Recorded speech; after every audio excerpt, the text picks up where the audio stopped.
Okay, welcome back. So here we are with our bouncing our default that we've been playing around with. I'm going to delete that action because we don't need that default. I'm going to set cubes 1 material back to none so that it is set back. And now that we're bouncing as we should, let's see, we're right about there.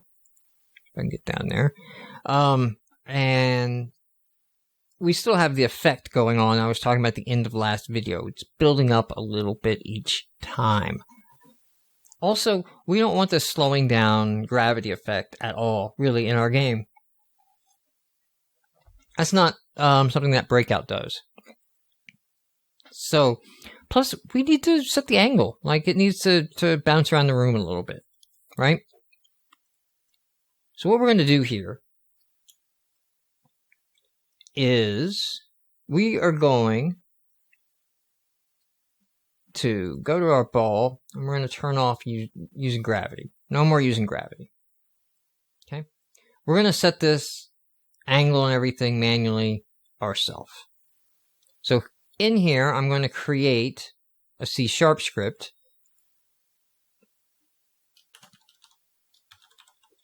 And I'm going to call it ball script. Hit enter. And yes, I'm using Visual Studio. You could be using MonoDevelop, which ships with it.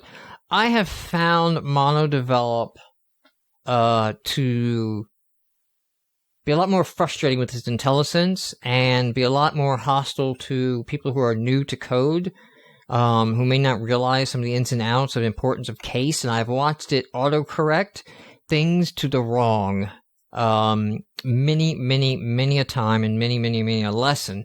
So I do recommend getting a free version of Visual Studio. You can get Visual Studio Express. It is free. And using that instead of MonoDevelop if you're on Windows, and that is an option.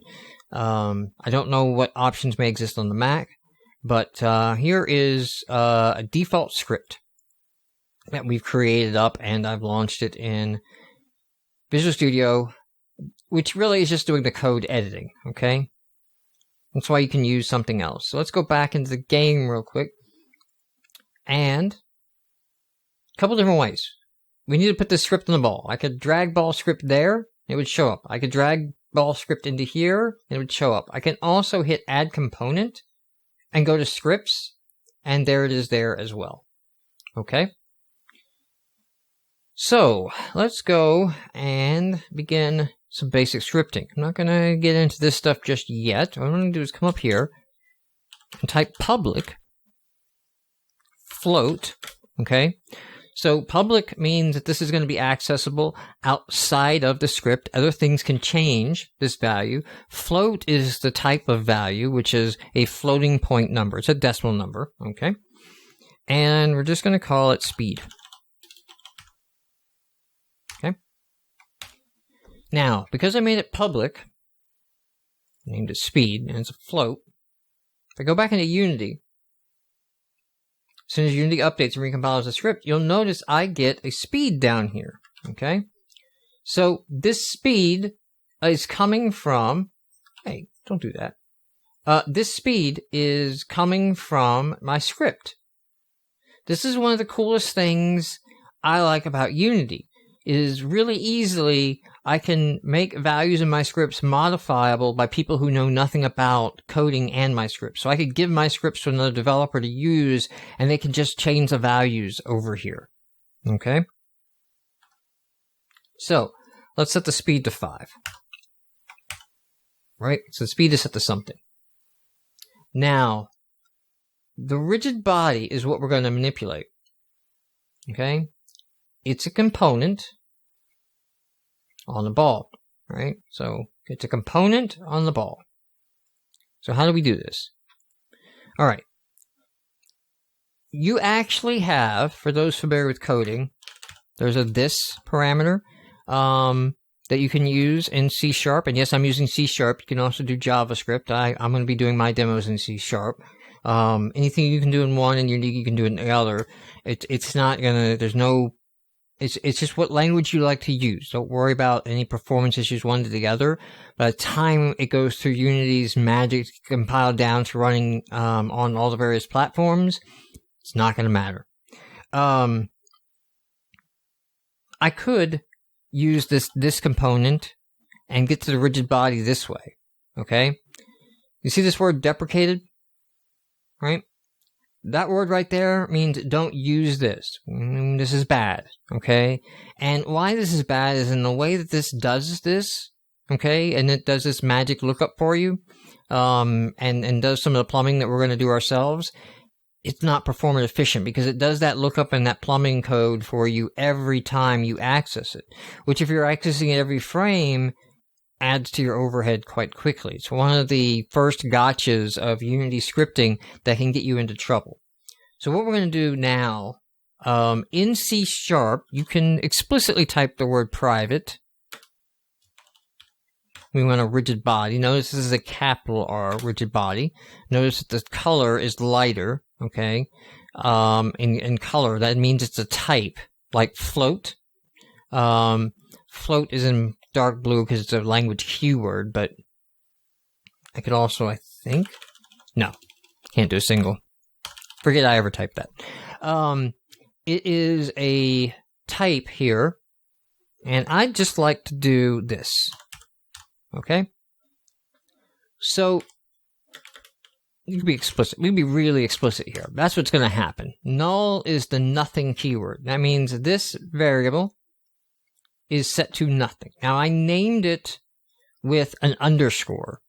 I do that, it's a habit I picked up from working in Python. And it's just a handy way to know that this variable is private, okay? This is something only my ball script will see. It does not, I'll save it here, it does not appear, right, in the list. It's not something that gets edited or changed. Can't do anything with that. Alright? In C#, though,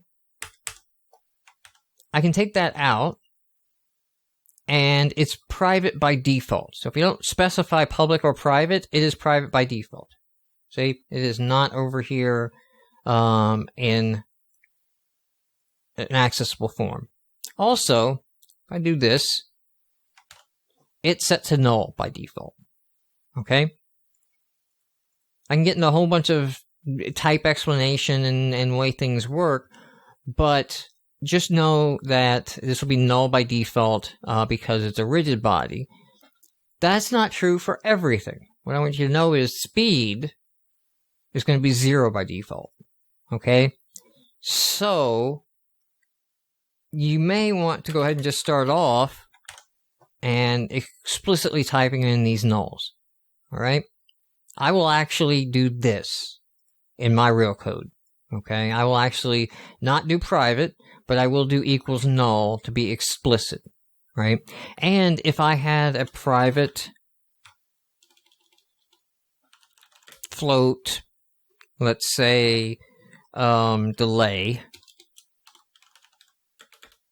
I would set it to 0 manually. Right? The reason I didn't bother setting this one is Unity's handling it here. And you notice the first time I did it over here, Unity has 0 in there. So there's going to be a value and it's going to come from here. And it can be confusing if I see this, or even this, in the code, okay? Because that may imply that this has a 5 when the code is being run. If I'm just looking at the code, when somebody may have come over here and changed this to an 8. Oops. They may have changed that to an 8. So if it's 8 over here and it's 5 over here, the 8's actually going to win out, but it can become confusing. So for that reason, the publics don't get that setting. Notice I also like to leave a space between my publics and my privates, just so I keep them grouped together. Okay, so now that I have this private rigid body set to nothing, in my start function, it says use this for initialization. This is going to run at the start. Okay? Not necessarily the start of the game, the start of the object this is attached to. So if this object was in a different scene, it wouldn't run until that scene was brought up or this object was put into that scene. but it'll run before we get to update anything we may want to use.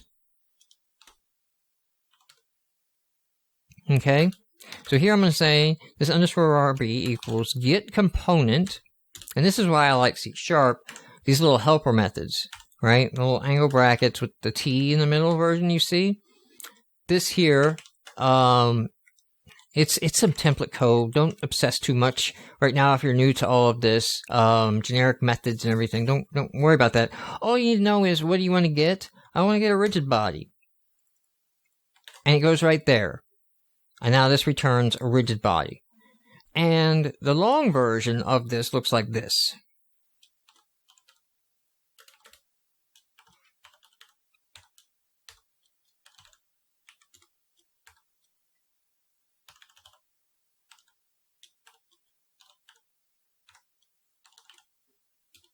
Okay, so this seems a lot less hassle than that. Okay, this is a lot of lovely syntax sugar going on down here.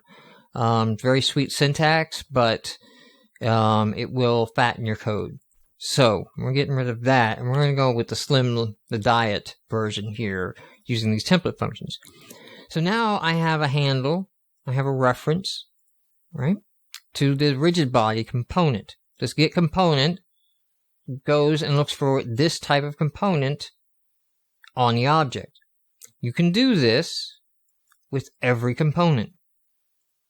So there's a collider, there's a script, there's a mesh filter, there's a mesh renderer.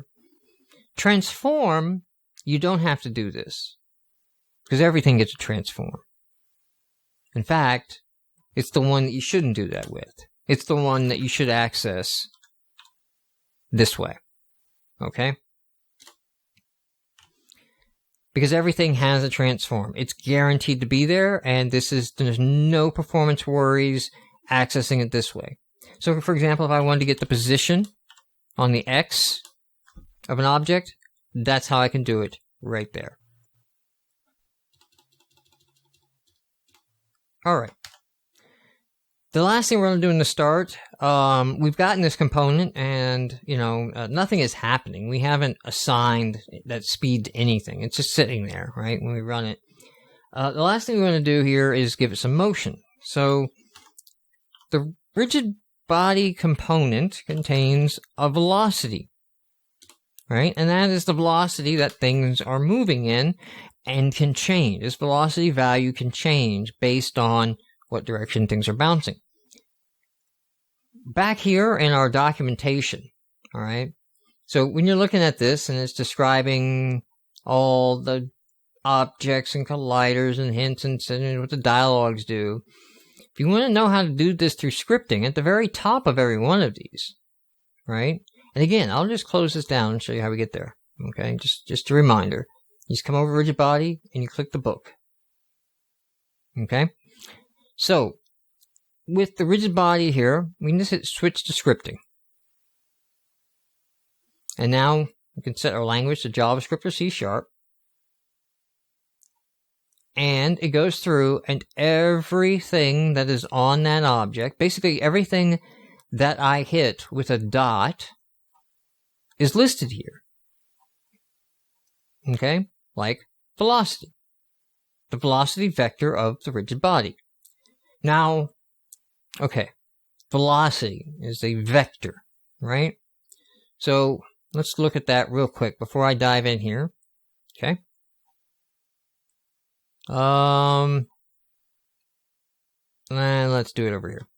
I'm just going to get some nice white space to sketch on for a second. Okay. So a vector, you remember from physics, is a magnitude and direction. Okay? The length here is the magnitude. Right? And then the angle here, right? This little stuff right over here, that guy is my horrible theta right there. But that's the angle that he is at. If we imagine a little grid line set here. Okay? So, that is a vector. Therefore, the velocity, being a vector, means it is speed and a direction. So the direction is going to come from its angle that we set our vector to, and the speed is going to come from the magnitude. So it's going to take this distance, right, the length of the vector, and make that the speed, all right? This concept happens a lot in programming computer games. These use of vectors is used everywhere, okay? It's going to be used to mean vectors and sometimes not even mean vectors, all right? It's used for data that can go in pairs that fit this format, and it comes up time and time again. We're only going to specify, though, vectors in 3 numbers, all right? It's a 3D vector. So let's just call this vector 1, 1, 0, okay? Right? So that means that this vector, imagine there's a z-axis going that way, direction into the monitor, and that's 0. So this is flat on x and y. It's 1 and 1. So this is 1 right here, and that's 1 right there, right? And that's where this thing lines up. It's 1 and 1. Okay. How then, if this is 1 and 1, which in case this length is going to be 1 as well, but how then, if we've only specified 3 points, are we getting a length? Okay, and it may become obvious from the way I sketched it here, but this point here is 0, 0, 0, okay?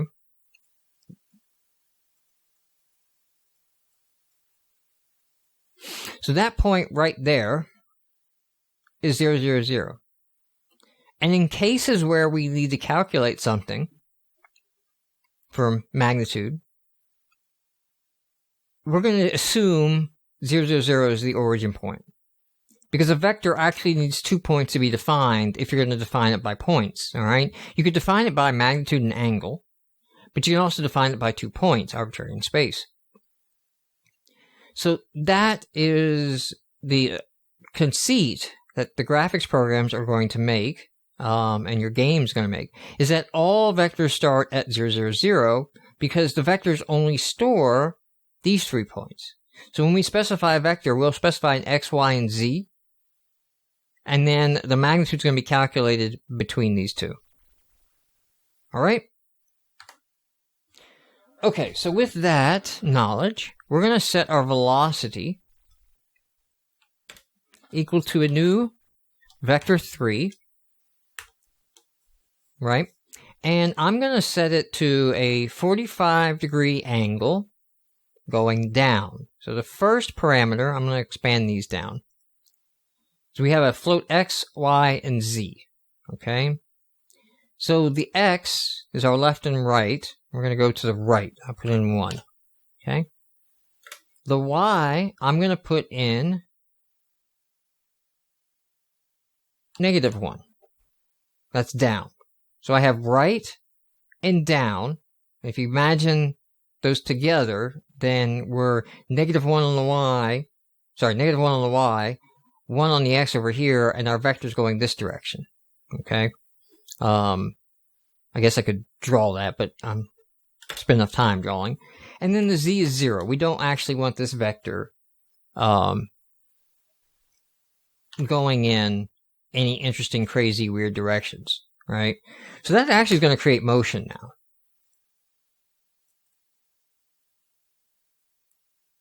And you can see. It's going down because of our x-axis, the way it's flipped. Let's get to the front. Okay. The way we are with our front, you can see our x-axis, the right over here. That's our positive direction, so that's why because I moved the camera around to make this match the word front. Also notice I can click this cube. I don't think I explained that earlier. To go from perspective view, to orthographic view. And also click this 2D. Although the 2D likes to flip it around and take away my widget, which I don't want it to do. Okay. So I'm going to leave that in 3D mode. Let's go back here and let's fix this so it was going the way we expected. And now I'm just going to multiply it by speed that we brought in. All right. And this is going to work, believe it or not.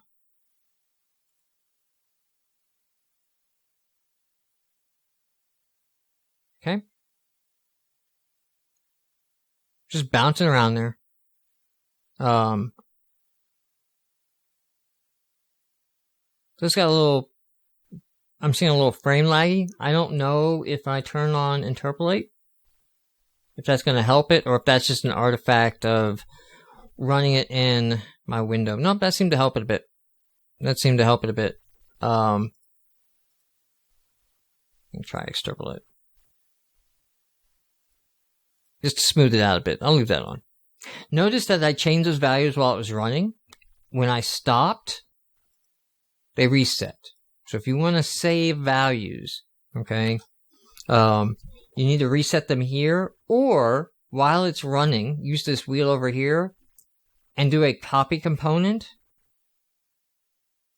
and then paste values. So if I do copy component, now I can paste component values over it.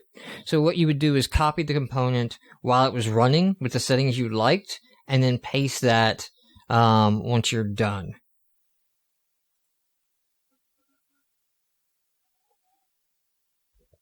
All right. So to round out this episode, now that we got that moving around, I'll explain why that worked. So the reason that I could just multiply this float, which is a single number, by this vector, is because it's an overload in the system, and it knows that if you multiply a single value on the vector, what you actually mean is change the magnitude, but keep the angle. So again, get clear space down here, zoom in. We had a vector. It was 1, 1, go in that direction, right? There's our axis, right? And then it's at 1, and it's at 1. And I, negative 1. I multiplied it by 5. Is it took this length, m, and it knew it just wanted to, hey, make this 5 units long, but keep the direction. Okay? So that's how I can just control the speed of the vector. Sometimes,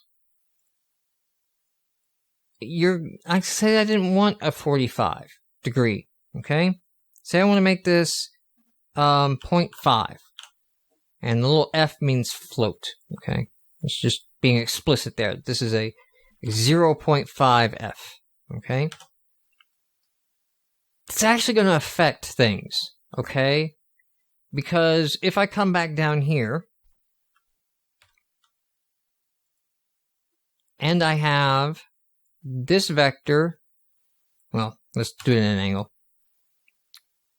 Okay, let's make my grid real quick. So here's 1 and 1, tick and tick. And then here's my 0.5 mark. Okay? So I've got one vector that goes to 1, 1. Okay? I've got another vector that goes to 1 and 0.5. I'm going to draw it parallel here so you can see it. Right? All right, it's going to 0.5, 0.5. I just blew that. Forget this vector. I got another vector that's going this direction to here. So it's going to 0.5 and 1. Okay? You can kind of see, even in my crude drawing, these are not going to be the same length. This one is shorter than this one. If you rotated this around, right, it would circle around and clip it right about there. All right, if you can imagine that rotating around. All right. So the way to solve this and to make that easier, okay, is when you have the vector, is to actually take what's called a normalized vector. All right. So this creates a new vector in that direction, and then we take the normalized version of that vector. All right? What is normalized? Normalized means set this magnitude of the vector to 1, set its length to 1, but keep its direction. So now whatever gets passed into this value, right, is going to be normalized to 1. So if I run it, we'll have a speed of 0.8. And if I come back over here and even change this to something that is definitely shorter, 0.25 and 25, right? And let's make that a float, right? So 0.25 and 25. So now it's really short. Because it's normalized, it moves at the same rate. Right? I'm going to duplicate this real quick. Well, no. I'll tell you what. I'll just do it this way. And in this video, I'm going to take out the normalized and run it. And you can see it's much slower. So that length was affecting that last step.